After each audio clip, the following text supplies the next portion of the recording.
Hola, ¿cómo estás? Soy Ivo Fiz y en este tutorial voy a presentarte las 20 herramientas de redacción que necesitas para desempeñar tu labor como un profesional. Estas herramientas pueden agruparse en un total de 7 categorías. En primer lugar tenemos las referidas al hardware y el equipamiento de oficina básico. En segundo lugar, las herramientas de investigación. En tercer lugar, las herramientas de redacción y corrección. En cuarto lugar, las herramientas SEO de optimización de los textos. Acto seguido, las herramientas de edición de imágenes. También necesitarás algunas herramientas de publicación en redes sociales y finalmente las herramientas de gestión del trabajo y colaboración. Comencemos por la oficina básica. Evidentemente necesitas un ordenador y un monitor, o en todo caso un ordenador portátil. Es lo que yo utilizaba cuando comencé. Sin embargo, te recomiendo encarecidamente que tan pronto como puedas añadas un segundo monitor, o lo que es lo mismo, utilices un ordenador con un doble monitor o, si te lo puedes permitir, un monitor ultra wide, o lo que es lo mismo, un monitor extra ancho. Esto incrementará muchísimo tu productividad. En mi caso, al principio estaba con un ordenador portátil, pero después rápidamente añadí un segundo monitor en el cual llevaba a cabo el proceso de investigación y tenía toda la documentación, y en la otra pantalla era donde escribía. Hay muchísimos modelos en el mercado. En el caso de que no sepas a qué me estoy refiriendo, aquí tienes por ejemplo un modelo de LG panorámico. Yo incluso utilizo un modelo curvo porque proporciona una mejor experiencia, pero por favor no lo tomes como algo absolutamente necesario, ni muchísimo menos. Lo importante ahora mismo es que puedas comenzar a escribir, y como te he explicado, yo utilicé un sencillo ordenador portátil. Ni siquiera necesitas que sea especialmente potente, debido a que el proceso de investigación a través de internet y de redacción no demanda demasiados recursos. Ahora bien, una vez ya dispongas de ellos, te dejo aquí algunos enlaces con mis propias sugerencias. Sobre decir que son enlaces de afiliado. En el caso de que compres alguno de los productos, recibiré una pequeña comisión que me permitirá seguir creando tutoriales como estos. Lo siguiente que te recomiendo utilizar es un ratón y un teclado ergonómicos. Hay muchos modelos en el mercado. Aquí tienes, por ejemplo, uno, pero para que te hagas una idea de lo que se trata es de proteger tus articulaciones, tanto de la lesión del túnel carpiano o de la lesión del codo de tenista, muy habituales entre las personas que escriben mucho en un escritorio, utilizan mucho el ordenador. Particularmente, para que te hagas una idea, los ratones ergonómicos tienen esta forma, son ratones verticales, de forma que el agarre se adapta muchísimo mejor a la muñeca y no fuerza la muñeca y el codo. Algo que hay que tener en cuenta dado que estamos constantemente escribiendo durante muchísimas horas. Si necesitas comenzar con una opción más económica, puedes comprar teclados con una ligera inclinación y teclas cóncavas que se adaptan mejor a las yemas de los dedos, y ratones con clic silencioso, de forma que proteja un poco mejor la articulación de tus dedos. Además, te sugiero que se trate de equipamiento inalámbrico, es decir, que se pueda conectar directamente a través de un pendrive con el correspondiente puerto USB en la CPU de tu ordenador, y que lo puedas cargar con un cable de micro USB cuando sea necesario. Eso te va a ahorrar un montón de problemas de cableados, y créeme, con el paso del tiempo, cuantos menos cables tengas en tu escritorio o debajo de él, muchísimo mejor. Y en tercer lugar, te recomiendo hacerte con una silla de escritorio profesional. No tiene por qué ser algo muy sofisticado. Por ejemplo, este modelo con un buen material que se adapte bien a tu espalda, que sea reclinable y que tenga ruedas, es más que suficiente, y tu espalda te lo agradecerá. Pasemos ahora a las herramientas de investigación, y aquí lo primero que necesitas son fuentes de información online. Sobra decir que Google va a ser tu principal aliado. Ahora bien, a menudo necesitarás llevar a cabo un proceso de investigación más riguroso que te permita acceder a documentación académica, en cuyo caso te recomiendo utilizar Google Académico, que es precisamente un buscador especializado en papers y documentación universitaria y académica. Por otra parte, habrá ocasiones en las que la información a la que accedas esté en otro idioma, para lo cual necesitas un traductor instantáneo, que es la forma más ágil de llevar a cabo el proceso de traducción.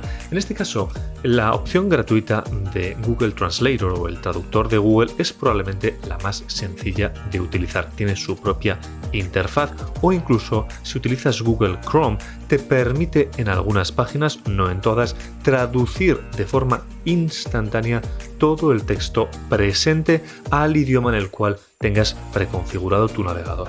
Pasemos ahora a las herramientas de redacción y edición, y aquí lo primero que necesitas es una plataforma de trabajo en la nube. Básicamente, estas plataformas te permiten almacenar toda la información de forma segura en la nube, sincronizarla con tus dispositivos. Incluso puedes trabajar sin internet y después, cuando recuperas la conexión, toda la documentación se actualiza en la nube y en todos los dispositivos en los cuales estés sincronizada. Puedes además compartir la documentación con otros usuarios, con tus clientes, dándoles distintos permisos de visualización, lectura, revisiones, comentarios o incluso modificación, y lo mejor de todo es que todos y cada uno de los cambios se quedan registrados en función de la persona que lo ha hecho y la fecha en la que se ha realizado. Personalmente lo considero una herramienta que te da muchísima flexibilidad, no estás atado a un único dispositivo. Yo, por ejemplo, lo utilizo mucho cuando viajo, de forma que tengo mi documentación en el ordenador en la cual suelo trabajar, en mi oficina y en el ordenador de sobremesa, pero también lo tengo en mi portátil, en mi teléfono móvil, de manera que cuando viajo puedo acceder a toda la información e incluso trabajar sin depender de un único dispositivo. En este caso yo utilizo Google Drive, aunque tú puedes utilizar la herramienta que consideres oportuno. Otra de las ventajas que proporcionan ese tipo de nubes es que te permiten crear documentos de distinto tipo. En este caso, el que vas a utilizar más intensivamente es el documento de Google, equivalente al Word tradicional de Microsoft, pero también puedes hacer hojas de cálculo, presentaciones, crear formularios, etcétera. Por supuesto, además, todo ello con una interfaz que te permite crear distintas carpetas, distintos documentos y agruparlos y clasificarlos como lo estimes oportuno. Precisamente la siguiente herramienta que necesitas es un procesador de texto. En mi caso utilizo Google Doc de Google Drive, pero puedes utilizar la herramienta que estimes oportuna. Puedes utilizar igualmente, por ejemplo, Word, que tiene una versión gratuita en la nube OneDrive, o puedes utilizar el código abierto de OpenOffice. No obstante, yo me inclino más por los procesadores de texto en la nube que los procesadores de texto en el escritorio, por el hecho de que te dan mucha más libertad. Puedes crear el documento directamente en tu nube, así se crea una copia de seguridad y puedes después enviarlo y compartirlo con otros usuarios en lugar de tener que descargar el documento y enviarlo por email o por algún otro tipo de servicio de mensajería. Además, estos procesadores de texto te permiten configurar y formatear perfectamente el texto de manera que sea homogéneo con las normas básicas de los gestores web, como por ejemplo WordPress. Antes de que se me olvide, si este tutorial te está gustando, échame una mano, suscríbete, dale a la campanita, dale al me gusta y compártelo con todo el mundo para que puedas seguir haciendo tutoriales como estos. Otra herramienta que te resultará muy útil es un contador de palabras, y es que hay muchísimos proyectos de redacción de contenidos que se establecen con un número determinado de palabras, el cual hay que respetar o en el cual más o menos hay que ceñirse. En este caso, la mayor parte de procesadores de texto cuentan con alguna herramienta que te permite efectivamente contar las palabras y los caracteres. La siguiente herramienta que necesitas es un corrector de texto. No puedes permitirte cometer errores ortográficos, gramaticales, semánticos con tus textos. Al fin y al cabo, se supone que eres un redactor profesional. Igualmente, hay muchísimos procesadores de texto, como por ejemplo el de documentos de Google, que incluyen herramientas de revisión ortográfica. Ahora bien, estas herramientas no son infalibles y no revisan el estilo, para lo cual te recomiendo utilizar herramientas complementarias. En mi caso utilizo Language Tool en su versión gratuita, que te proporciona una serie de sugerencias complementarias de estilo que contribuyen a mejorar notablemente tu redacción. También vas a necesitar diccionarios. En este caso puedes utilizar diccionarios semánticos, diccionarios de uso del idioma, diccionarios de sinónimos.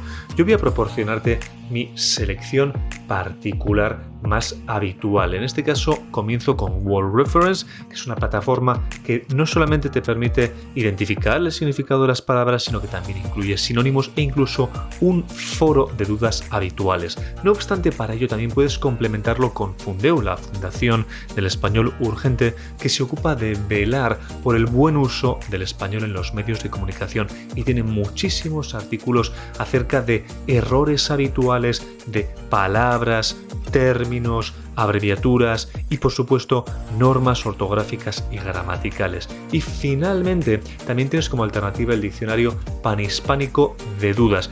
No obstante, entre las tres alternativas yo me inclinaría sobre todo por las dos primeras. Por otra parte, es posible que en ocasiones los clientes requieran de ti una verificación de que el texto no ha sido plagiado. En mi caso, por ejemplo, hace algunos años tenía algunos clientes que incluso pedían que yo mismo verificase el texto que yo había escrito a través de determinadas herramientas digitales. En otras ocasiones lo que te piden es que revises el contenido plagiado que ha sido publicado en su página web o que ha sido elaborado por otros profesionales. Suele ser una labor de un redactor senior o un responsable de contenidos. Te sugiero en este caso utilizar, por ejemplo, la herramienta plag.es. Si no recuerdo mal, se trata de la versión española del programa Plagram, que cuenta con bastante buena reputación. Casi todas las herramientas de verificación de plagios funcionan de la siguiente manera. Básicamente puedes nutrirlas con tu texto y lo que hacen es cotejar esa información con su propia base de datos. Algunas herramientas tienen base de datos más amplia y otras en menor. Por norma general, las más potentes suelen acceder al contenido publicado en Internet y ampliar así la información que tienen disponibles. En algunas ocasiones, las herramientas están especializadas en documentación académica y son utilizadas sobre todo por parte de educadores y por parte de profesores universitarios. En este caso, con esta alternativa estarás perfectamente cubierto. Por otro lado, es posible que los clientes te pidan localizar imágenes para utilizarlas como recurso visual en tus documentos, en cuyo caso necesitarás un banco de imágenes. Hay muchísimos bancos de imágenes, tanto gratuitos como de pago. En este caso, uno de los más conocidos que he utilizado durante años es Pixabay, que incluye tanto imágenes gratuitas como imágenes patrocinadas de pago. En el caso de que utilices imágenes en general en Internet, asegúrate de que cuenten con una licencia Creative Commons. De hecho, muchísimo cuidado con acudir al buscador de imágenes de Google.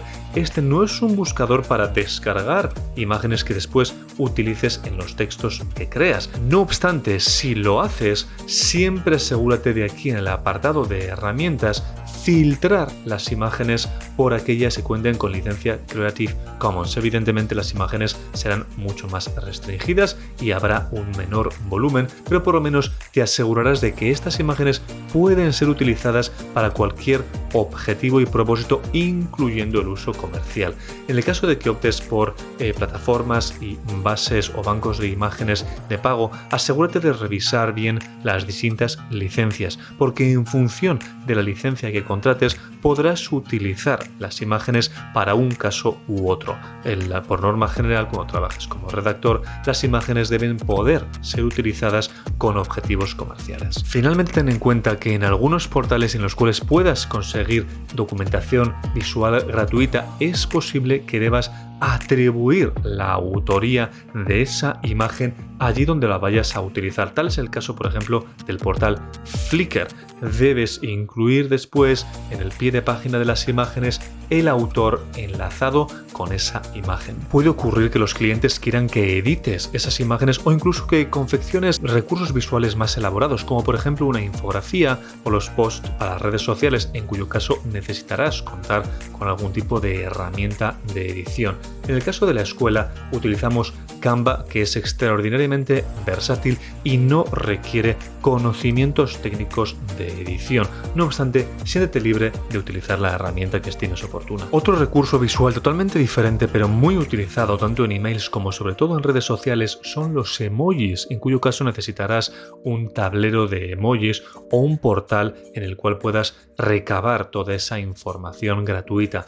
En este caso, te recomiendo, por ejemplo, utilizar la extensión Emoji Keyboard, que puedes descargar gratuitamente para Google Chrome y que te permite acceder directamente a un tablero con un buscador, en este caso está en inglés, que tiene una inmensa cantidad de emoticonos de todo tipo. En mi caso ha sido un descubrimiento hace relativamente poco. Antes utilizaba otros portales o incluso Twitter o un WhatsApp como fuente de emojis, pero en este caso de reconocer que me ha parecido una herramienta muy útil. Por otro lado, también vas a necesitar contar con un buscador de palabras clave que te permita en primer lugar llevar a cabo un proceso de investigación para identificar las palabras clave que después vas a utilizar para optimizar los textos para que posicionen en los buscadores como Google, y por otro lado también vas a necesitar herramientas para identificar el volumen de búsquedas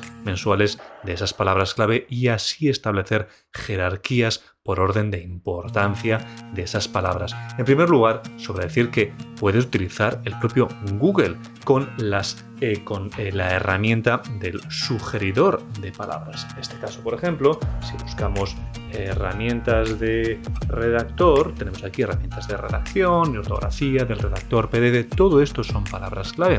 Asimismo, puedes valerte de herramientas un poquito más sofisticadas que se nutren precisamente de esta herramienta de Google, como son el caso de Keyword Sheeter o Answer the Public. Por supuesto, como puedes ver, muchas de estas alternativas incluyen una opción de pago con más funcionalidades y que además te permiten conocer el volumen de palabras clave. No obstante, puedes utilizar de forma totalmente gratuita el planificador de palabras clave de Google Ads. Es cierto que para acceder a él necesitarás no solamente darte de alta con una cuenta de Gmail o de G Suite, sino facilitar unos datos de pago, en este caso una tarjeta, aunque no se te cobrará nada si no activas ninguna campaña. En lo que se refiere a la optimización de los textos, vas a tener que familiarizarte con los plugins de SEO más habituales.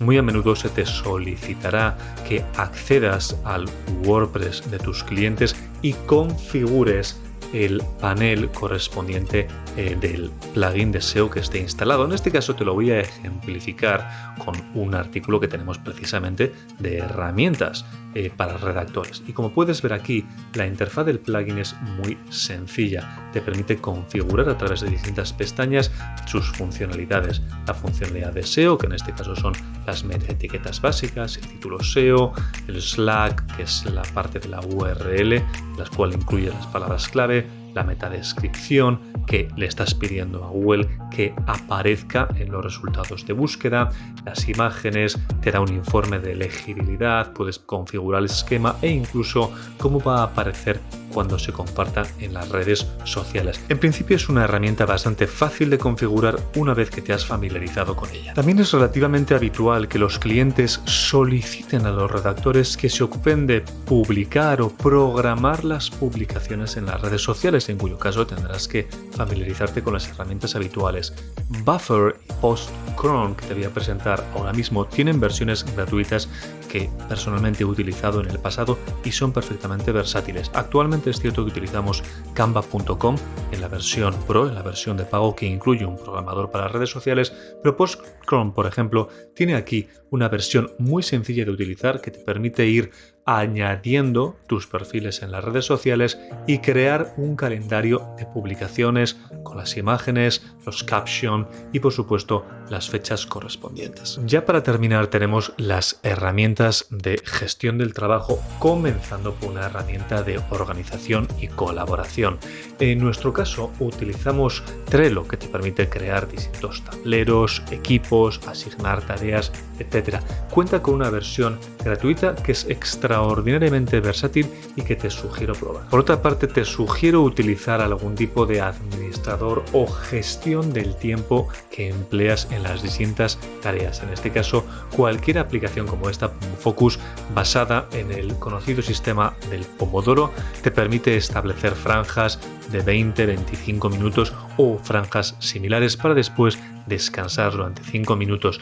Yo personalmente utilizo Focus 45, que en este caso, además de permitirte establecer distintas franjas de tiempo, te incluye o puedes incluir distintas páginas web que están bloqueadas durante el tiempo en el cual estás trabajando, de forma que así evitas las tradicionales distracciones por parte de estos ladrones del tiempo, lo que es lo mismo emails, redes sociales y notificaciones similares. Finalmente necesitarás una webcam y una aplicación para hacer videollamadas. Probablemente el modelo más conocido del mercado es la Logitech 920, que es precisamente la que estoy utilizando ahora mismo para hacer esta grabación.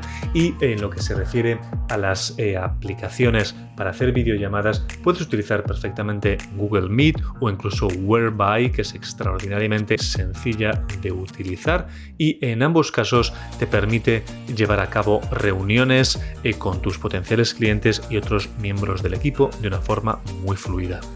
Por favor, si este tutorial te ha parecido didáctico, comprensible y práctico, échame una mano, suscríbete, dale a la campanita para recibir las notificaciones, dale al me gusta y sobre todo compártelo con todo el mundo para que así puedas seguir creando tutoriales como estos. Y ahora lo que te sugiero es ver el siguiente tutorial que estoy seguro de que te va a encantar. Nos vemos, chao.